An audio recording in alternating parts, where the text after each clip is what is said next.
Magandang umaga po sa ating lahat. Talaga pong magdamag ng umuulan at tayo po ay mag-iingat lahat. Manalangin po tayo sa Panginoong makapangyarihan sa lahat na tayo po ay iligtas niya ang buhay natin, ang kabuhayan natin, ang tahanan natin, ang mga hayop at mga iba pa nating ikinabubuhay upang tayo spare ng Lord sa anumang panganib at masama at pagkaloob na din ng Panginoon na tumila na upang sa ganoon ay makapagpatuyo na rin ng mga binilad na damit. Ayan.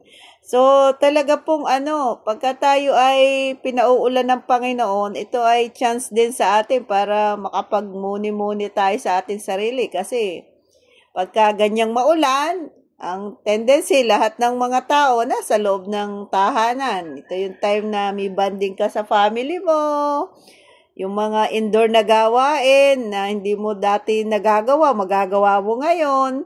Plus, nakakapag-isip-isip tayo sa buhay natin. Kung ano ba yung talagang mas mahalaga sa lahat na dapat nating pinaglalaanan at pinagpupukosan po ng ating mga sarili.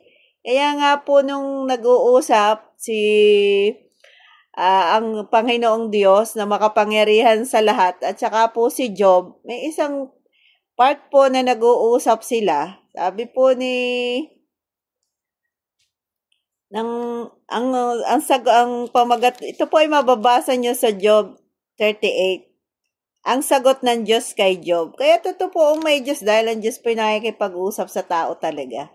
Pagpatak po doon sige po, simulan ko dito sa verse 1 verse 3.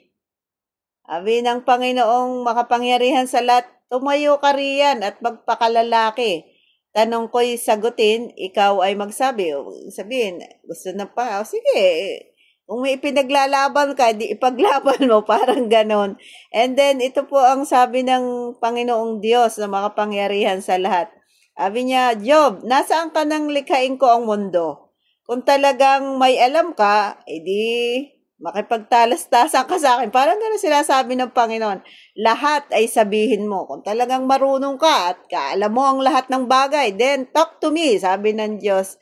Sino ang nagpasya tungkol sa lawak nito? Sino ang sumukat? Alam mo ba ito? Sabi niya, yung bang mundo? Sabi niya, sino ba nagpasya nito at gumawa nito? Sabi niya, pati yung lawak nito, sumukat, biruin mo, sinukat din ito, and then, alam mo ba ito? Sabi niya, kaya, alam nyo, yung salitang panukat ay talagang malimit mo yung marinig sa Biblia at mabasa. Yan. Ang pagpatak po ng verse 6, sabi dito, sino ang may hawak ng mga haligi ng mundo? Sino ang naglagay ng mga panulukang bato?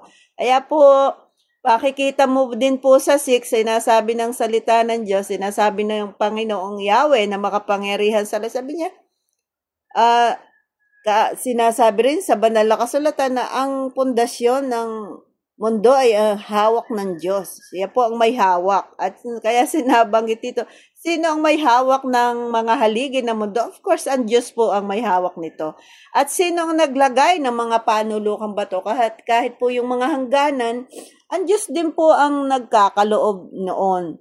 Kaya nga po, tayo po, ang Diyos po, kahit po yung mga boundaries ng mga nation, halimbawa po yung Pilipinas, at yung China, may mga boundaries po yung itinakda at inilagay ang Diyos. Dapat po, nire-respect po yung mga boundaries na yan. Kasi ang Diyos po ang nagtatakda. Kahit po tayo, yung destination, sabi niya, even the destination of our feet is ordered by God. Kahit na ang mararating ng ating mga paa ay i-destined ito o itinakda ito ng Diyos para sa atin. Yung mga hangganan ng ating mga tahanan, ng ating mga ari-arian, ang Diyos po talaga ang nagtatakda nito. At dapat po ito po inirerespeto ng mga tao, yung mga hangganan. Kaya po ako'y labis ang paniniwala ko na ang Pilipinas ay itinakda ng Diyos para sa mga kayumanggi, sa mga Pilipino.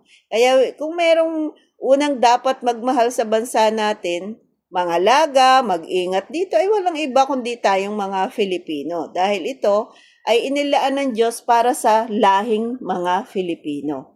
At ganun din po naman, sinasabi po sa 7, noong umagang iyon, ang mga bito ay nag-awitan at mga nilalang sa langit sa tuway nagsigawan. Take note po meron pong mga nilalang sa langit. Kaya po, pagka inyo pong you further study the Word of God, malalaman mo po na mga mayroong nilikhang panlangit at meron din pong nilikhang panglupa. At magkaiba po ang uri nila. Pagka inyo po yung tinuntun pa sa banal na kasulatan at ang mga nilikha pong panlangit ay tinatawag pong Elohim. Kaya po ang Panginoong Yahweh, tinatawag din po siyang Elohim kasi uri po sila, yun po yung uri ng kind nila tayo, mga human tayo. So, ang kind natin, human tayo. Yung mga hayop, ang uri nila, mga hayop. Yung mga halaman, isang uri din sila, yung mga halaman. Kasi may mga buhay po ito yung pinag-uusapan. So, ngayon po, meron pong mga makalangit na nilalang at yung po ay ang tawag po sa kanila ay Elohim. Kaya ang Panginoong Yahweh ay maaari din natin siyang ilarawang ang Diyos si Yahweh Elohim ang kataas-taasan Diyos o tinatawag na El Elyon. At yung pong mga makalangit na nilalang yun po ay tinatawag silang mga Diyos. May mga Diyos, tinawag po sila sa Biblia ang mga Diyos. Kaya po, bagamat sila ay tinawag na mga Diyos, pero may nag-iisang mas napakataas na Diyos. Siya ang kataas-taasan Diyos. At kung meron tayong pagsambang dapat gagawin, yun po'y doon lamang sa kataas-taasan Diyos, which is walang iba, kundi si Yahweh Elohim, El Elyon. At yung pong mga nilikha niyang mga Diyos, which is mga Elohim o mga anghel, ay hindi po dapat nating sambahin mga human being. At makikita po natin yan sa Exodus, inutos po yan ng Panginoon. Sabi niya, huwag kayong sasamba sa mga Diyos. Ibig sabihin, marami pong Diyos, pero mga Diyos na ito ay hindi po dapat natin sambahin. At kung meron lamang tayong dapat sambahin, yun po ay nakalaan lamang dapat sa Panginoong Yahweh, ang ating kataas-taasan Diyos na nakipag-usap ng ganito kay Job at sinabi niya, alam mo ba, hawak mo ba? Kasi, speaking po doon sa mga Elohim o yung mga Diyos na tinatawag, sila po'y nilikha din lamang na Yahweh. Kaya hindi po tayo dapat sumamba sa kanila. Yan po. Kaya po sinabi doon sa Exodus, huwag kang sasamba sa mga Diyos at sa mga Diyos ang ginawa ng kamay ng tao. So, yan po yan. Kaya po pag inyong akala nyo po ay iisa lang ang binabanggit, ay hindi po. Meron pong mga Diyos, which is ito pa refer sa mga Elohim, at yung mga Diyos ang ginawa ng tao. Of course, may iba pang mga Diyos, yung mga mas pinahalagahan natin sa sarili natin. Although, yan ay hindi kalimitan minsan tinatanggap ng mga tao kasi hindi siya nakikita. Pero anumang mga bagay na na pinagpapalit natin sa Diyos, ay yun po ang nagiging Diyos natin. At si kalimite, hindi po yun nakikita. Anyway, dito po tayo sa topic natin. Sabi dito sa sunod ay, noong umagang ang mga bito'y nag-awitan at mga nilalang sa langit sa tuwing nagsigawan. Ito na nga po yun. Sino ang humarang sa agos ng dagat? Nang mula sa kalalayman, ito'y sumambulat. So, before pa lamang, bago pa sinabi doon sa 7 days, doon sa 6 days sa paglikha ng Panginoon, meron ng tubig po ang mundo. At kaya, ito palang tubig na ito ay, mula sa kalaliman na ito'y sumambulat, kaya po puno ng tubig noon ang mundo bago pa po yung 6 days creation. Kaya sabi ito, sino ang humarang sa agos ng dagat nang mula sa kalaliman ito'y sumambulat? Okay, tinatanong, sabi, ikaw ba Job ay nandito na, nalikhain ko mundo? Di, magpakalalaki ka at sagutin mo ang aking sinasabi sa iyo, sabi ng Panginoon Diyos sa mga pangyarihan sa lahat. Tinakpan ko ang dagat ng ulap na makapal at binalutan ito ng kadiliman. Kasi nung unang panahon po, bago palikhain ng Diyos, na sinabi ng Panginoong magkaroon ng liwanag, ay ang mundo po ay walang laman at ito po ay what is empty. Ibig sabihin, walang hayop, walang tao, at madilim po, bumabalot sa buong mundo ay kadiliman at puno siya ng tubig. Kaya nga po sinabi dito na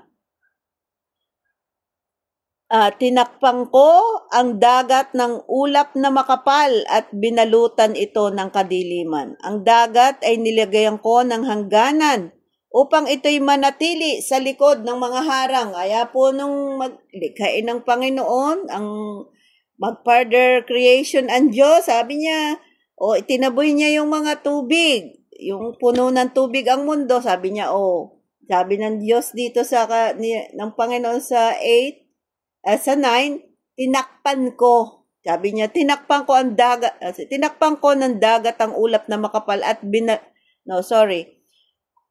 ang dagat ay, sa 10 po, ang dagat ay nilagyan ko ng hangganan upang ito'y manatili sa likod ng mga harang. Talaga pong, yung pong dagat, ang tubig ng maipon, nilagyan po ng Lord ng harang. Sabi ng Panginoon, diyan ka na lamang. Hindi ka nalalampas niya. Kaya po lumitaw ang land. At sapagkat ang Diyos po ang nagtatakda ng lahat ng bagay, even ang life natin, our very own life natin po. Ito po ang Diyos po ang nagtatakda. Kaya wala po tayong may pagmamalaki sa Diyos. Kaya po ang Diyos, gusto niya tayo talaga lumalapit sa Kanya kasi we are belong to God. Nasanla lang po tayo sa kaaway, sa kadiliman, pero tayo nire-rescue ngayon ng Diyos through our Lord Jesus Christ. Kaya nga po, ang gagawin lang ng tao ay aminin sa kanyang sarili na siya'y nagkamali at handa siyang bumalik sa Diyos sa pamamagitan ng Panginoong Hesus. Yan. And then, sabi dito po sa, lakdawan ko po yung 22, napuntahan mo na ba ang aking mga imbaka ng niebe at ng yelong ulan? Okay po? Kahit po yung imbaka ng niebe at ng yelong ulan, ay ang Diyos po ang may control noon. Ang mga ito ay kailan niya po inilalaan? Sa panahon ng digmaan at ng kaguluhan. Nakapunta ka na ba sa sikatan ng araw? Yung sinisikatan ng araw o sa pinagmumula ng hanging silangan. So, ayan po yung makikita ninyo kapangyarihan ng Diyos. Kung gusto nyo pong makita at maunawaan ang tungkol sa Diyos, basahin niyo po yung Job chapter 38. Sabi diyan sa English, have you ever visited the storerooms where I kept the snow, where I keep the snow and the hail? I keep them ready for times of trouble, for days of battle and war. Kaya po, there's time for everything. At sana po, sa umagang ito, patuloy tayong mag-reflect sa ating mga sarili at unawain natin ang sinasabi ng salita ng Diyos. At sa pagpapatuloy ko po sa susunod kong video, yung nauna kong video patungkol sa Ebanghelyo. Maraming salamat po at pagpalain tayong lahat. Patuloy po tayong magtiwala sa Diyos na ang Diyos ay makapangyarihan sa lahat. At hindi po niya tayo pababayaan kung tayo po ay magiging loyal sa Kanya.